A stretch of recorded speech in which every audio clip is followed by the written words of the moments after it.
J'ai suivi attentivement la vidéo de Kémy Séba. La famille.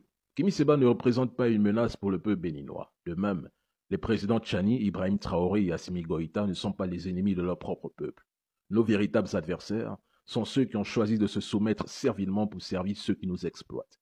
Le peuple béninois n'a aucun conflit, n'a aucun problème avec le peuple nigérien. C'est une question de crise diplomatique. Depuis près de 15 ans, Kémy Séba se bat avec ardeur pour la souveraineté et l'indépendance totale des pays africains. Pendant toutes ces années de lutte, alors que bon nombre de ses détracteurs se divertissaient avec des films X, il a courageusement pris des risques, a été incarcéré là où beaucoup d'autres n'ont jamais eu à faire une simple garde à vue. Il était l'incarnation de la voix des sans-voix.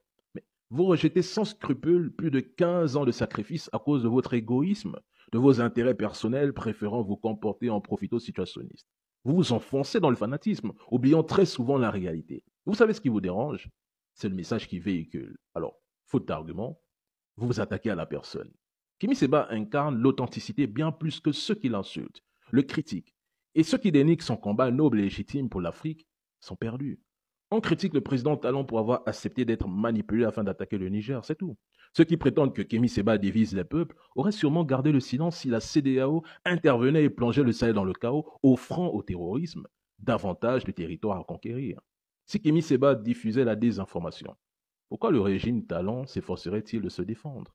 Ne dit-on pas que celui qui se justifie s'accuse? Pourquoi tant de sorties pour se blanchir?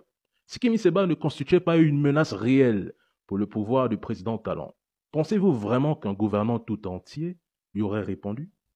Et si Kémy Seba recevait des financements de Wagner pour critiquer la France-Afrique, comme vous le prétendez, bon, vous qui critiquez l'AES, sans aucune raison, sans aucun motif, dites-nous, qui vous paye? Qui vous finance? Ne faisons pas du deux poids deux mesures.